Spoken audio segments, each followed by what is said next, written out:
All right, no $50,000 studios. You're probably not gonna be able to see me half the time because I don't have any $10,000 lighting or anything.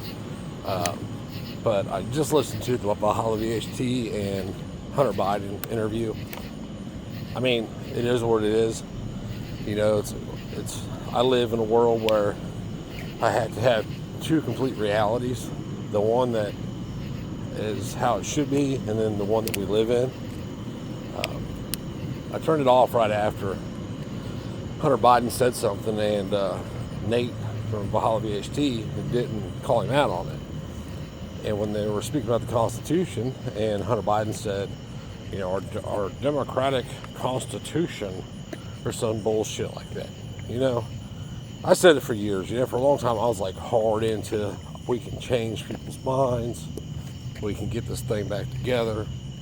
And then I come to realize something, that the majority are just believers. They adopt whatever narrative, it doesn't matter if it's left, right, middle, whatever you want to call them, right? Whatever group you want to attach them to. And they just buy into what they're told. And they just eat it up, man. Eat it up, and they believe it. You know, Nate believes like we can get some good people in government, like Thomas Massey. Thomas Massey is a tyrant just like the rest of them. Why is that? Well, I'm a high school dropout. I'm not the smartest cat in the world, but I do have common sense and I do understand plain English. So you start with Jefferson, right? Let's start with that. When government fears the people, there's tyranny. And when people fear government, scratch that. When the people fear government, there's tyranny. When the government fears people, there's liberty. Why would our government fear us today? Explain to me that. Why would the government ever fear us as a society today? We're all we're all good little cooked slaves. We get up, we go work our 9 to 5, we pay government our 30 to 60% because we're productive people. And for that, they won't throw us in a cage for extortion evasion. And they call it tax evasion, whatever. You call it, whatever makes you smile at the end of the day, I guess. They come up with all these euphemisms that make people feel better about, handing their earned money over. Well, we gotta hand it over because we need a military and all this other bullshit. No, we don't. We're not supposed to have like a government military or a government police. All that's supposed to be the people jumping in, putting in, doing the work. Why? Because when you give government that power, it abuses that power. And what you see today is a long, train of abuses. The same shit that caused the Revolutionary War, except the difference between now and then is that the people that founded this country truly believed in their God, right or wrong. Truly believed in their cause, right or wrong. And went to war with the legitimate policing force of the day. Do I suggest we do that today? Probably not, because you're going to get, it'd be a total cluster, You have the military bombing fucking Camden, Tennessee or some shit, or Goshen, Ohio, or wherever. But the entire problem, I have a buddy that I had a conversation with yesterday about this similar topic. And here's how I explained it to him. If you take a ladder and you start at the bottom, the bottom step, and you say, okay, or a set of stairs, and you say the bottom step is 0. The next step is 1. And you go up 10 more steps. And through that so the 0 would be the foundational knowledge. It is factual, you know it. Not somebody told you this and you believe it. You did the research, you found it out. That is the knowledge. And at the top, 10 is the end of a conversation where everybody agrees because of the foundational knowledge, right? The problem is every conversation we have in this country, whether it be me talking to somebody else or Nate and Hunter Biden talking, is that the conversation always starts at 5. They don't have any of the foundational knowledge in order to be able to have the conversation. The real problem that comes from that is other people buy into it. and adopt it. And now it's their belief. It's their belief that, this constitutional republic can be fixed by voting. Okay, whatever you think. If you haven't figured out yet that the only vote that matters is the person that's counting the votes, the way it is today, why is that? Because government doesn't fear the people. Government should have a healthy fear of the people. And I don't mean getting voted out of office fear. I mean, if we if government screws these people over and does some shit that violates our rights, like our right to keep what's ours, that what we worked for, what we spent our time, labor, energy, and effort to gain, there should be a healthy fear that the people are going to, not let you govern us anymore. And there is none of that. Our Constitution is words on paper, really words on parchment, period, full stop. Means nothing without being enforced. That's a fact. You want the proof? Look at this country today. There's your proof. You want the proof? Look at all the insider trading old Trumpy and his kids have been doing lately. There's your proof. You want the proof? Hillary Clinton and all the servers in the basement smashing cell phones, bleaching shit out. There's your proof. They don't care because they know there's no consequences. They know there's no consequences because they don't pay. They know that you don't pay the one to enforce it. And they know that you're not going to enforce it. That as a society, we're not going to enforce it because all that shit, we have been taught away from that. You've had generations of kids who've grown up in, 17,000-hour indoctrination camps called public school system that's ran by who? Government. Oh, you think government's going to say, hey kids, today we're going to teach you that you're going to be part of the militia, and as part of that militia, you're going to enforce our Constitution. And the reason you're going to do that is so your government stays in check, and it doesn't violate your rights or fuck you over in any way. No. It teaches you that the Civil War was bad. These bad racist people tried to excise and get away from the United States of America and create their own country peacefully. But us United States Union people went in there and freed all the slaves. You fucking idiots. Start digging into it. The South was already starting to heading towards freeing slaves anyway, but that wasn't what it was about. It was about the federal government coming in and saying, okay, we run shit. You're going to do what we say. Now give us our money. That's what it was about. And the South said, no, fuck you. We're not taking part in that shit. So realistically, the South was the second revolution who had, whose balls were as big as the men who fought the first revolution. Not saying that the founders of the country did, because they didn't. Although a lot of them, the ones who signed the Declaration of Independence anyway, wound up dead at a later date. Found their demise by the hands of others. And all those people were criminals. The British Crown was the legitimate government of the day. What'd they do? They fuck with us, find out. And, it took, one thing, shot her around the world, Lexington and Concord, to kick it all off in, I think it was April 1775. And, it's just, if we're going to have a conversation and we're going to talk about these things as if we understand and know them, let's at least do the research for ourselves. Let's not just buy how it is, because the federal government creates this law about suppressors, and we call it, and now because of generations upon generations of false beliefs, we believe that the federal government has the authority and power to create this law, and it's national sweeping. Bullshit. I mean, that Constitution you talk so much about, fucking read up on it, buddy. I mean, I've talked about this since I've been on YouTube. Article 1, Section 8, Clause 17 clearly lays out the jurisdiction of the federal government. Clearly. Our government exists for one purpose. One purpose and one purpose only. To ensure that your and my rights are not violated. That's it. And when it fails to protect our rights, when it fails to no longer serve that purpose, we the people have the ability and moral obligation to abolish or change our government. How you gonna do that?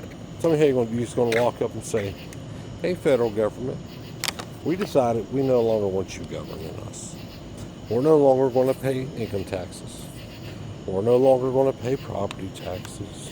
We're no longer going to give you a cut so you all become millionaires while everybody out here has to work harder and harder and harder because you keep dumping money, fiat currency, into a system which, yes, the inflation rolling's been happening now since, I would argue, 1913. Almost happened. It happened immediately. They pegged the dollar at $35, or the gold at $35 an ounce. What happened the day after they made it illegal?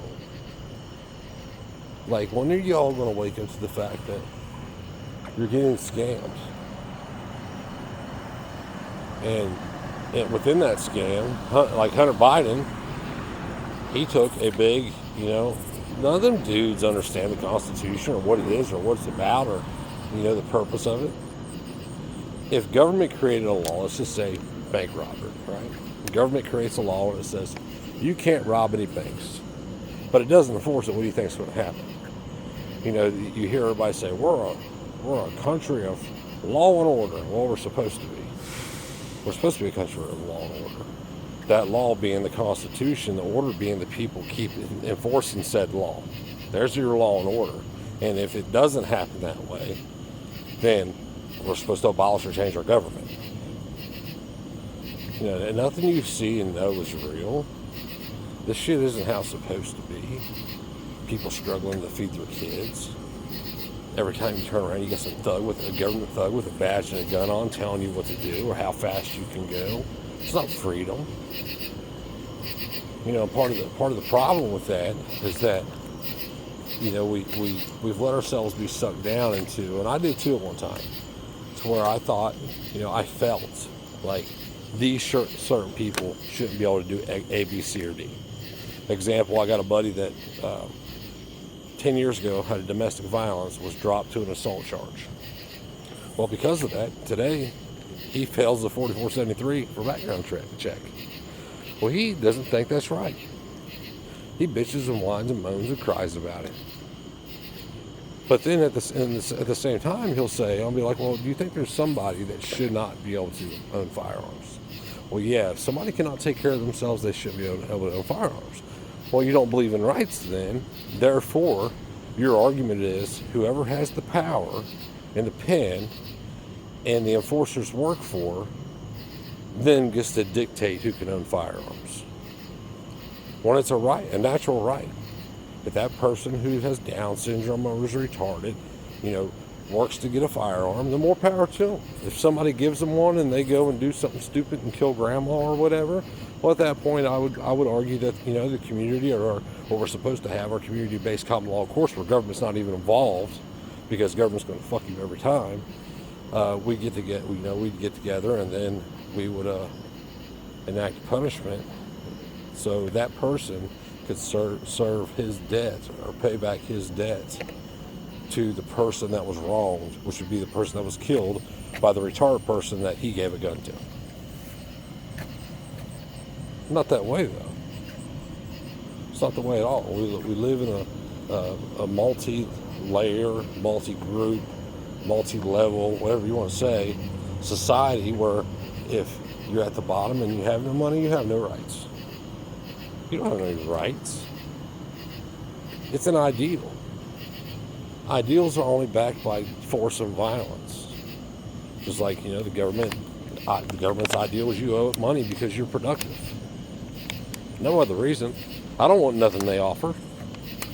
Not a fucking thing. Well, you got water and streets and listen, no. I got water because there's a company that puts pipes in the ground and they pipe that shit and they filter it and they pipe it to where I'm at. That's why there's water, and it's not government. The streets, oh, that's right. Government there, for the most part, hires outside companies to do most of that shit. But it would exist anyway. People do it. People create those streets. Government doesn't create anything.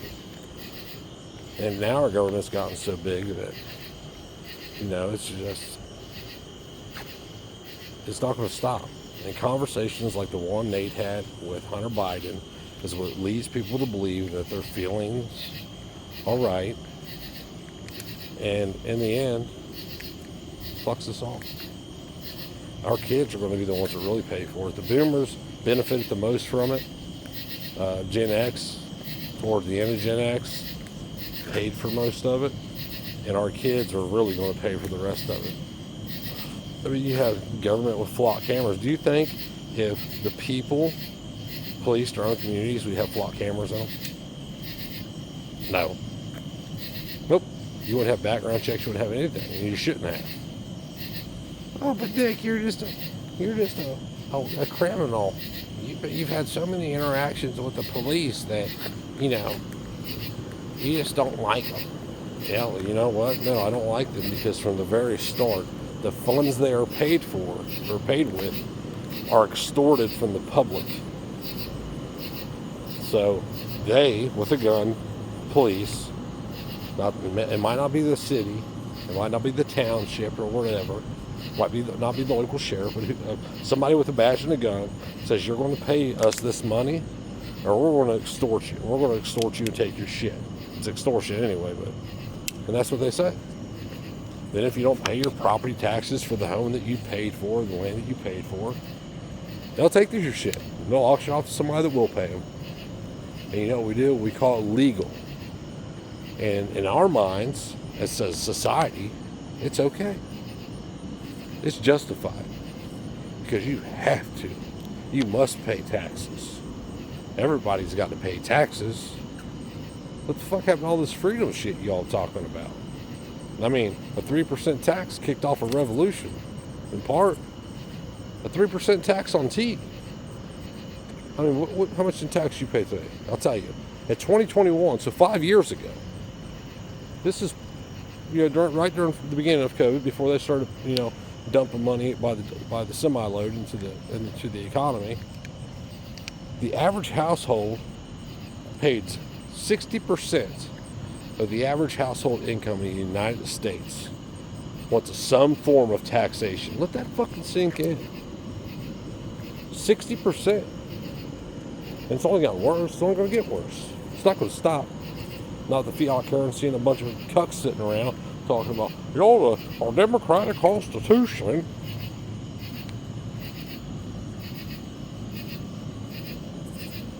Instead of worrying about likes and clicks and shit, you should worry about learning something. Worry about learning what rights are. I don't think that Valhalla's ever going to watch this. I wish you would, though. I wish you would, and maybe you'd like, you know what? Let me dig into this a little bit. Let's start seeing what Jefferson and Madison and Hamilton and all them guys had to say about the intent. It's like when I explain the rights to people. Nobody understands what rights are. I prove this all the time. And I do it by saying the guy, the man who killed my son, who's in prison today, still has the right to keep and bear arms. No, he don't. That's what they'll say. No, he doesn't. Well, yeah, he does. Rights are unalienable. Unalienable. Cannot be alienated from. Means cannot be taken. Because their minds can't get outside of the box that they've been put in. You go to jail, you have no rights. Well, that's funny because you don't lose these other rights. You still got the right to an attorney. You still have the right to freedom of speech to a degree anyway. You can stay in there. You can say whatever you want in there, but you might not like the consequences of it, but you may not like it out here either. You can still practice your religion. You're free to be, you're free to, you have the right to be free from cruel and unusual punishment. And no, the 10th Amendment does not give the state the authority to give itself authority over the people. Everything you know, everything you see is twisted. But anyway, my son's killer in prison still has the right to keep and bear arms. How is that? Because what is taken when you are imprisoned is your liberty to utilize your property. That is what is restricted. The right remains forever. And that is all rights. You cannot take a right from somebody. Yeah, you can instill fear in them and say, if you exercise this right, we're going to lock you in a cage in the dungeon. Some people will listen. Most people won't. But who does it affect in the end? Well, it depends on the law. I'll tell you what, if it's a gun control law, it only affects those willing to obey. And people who have had multiple runs with the police, people who have been to prison, most of them don't have like, a knack for obeying just because they're told to obey for no other reason than to be obeying. It's like this suppressor and SBR shit, blah, blah, blah, and on and on. I mean, all those laws are for people who have made government their God. Plain and simple. And that's the truth of it, is who's your God? If you obey every fucking law because government says so, government's your God. You can't deny that. That's fact. Because I don't care what religion you practice. If you practice a religion, your God says other than government. Yet if you choose government over your God, hence, government's your God.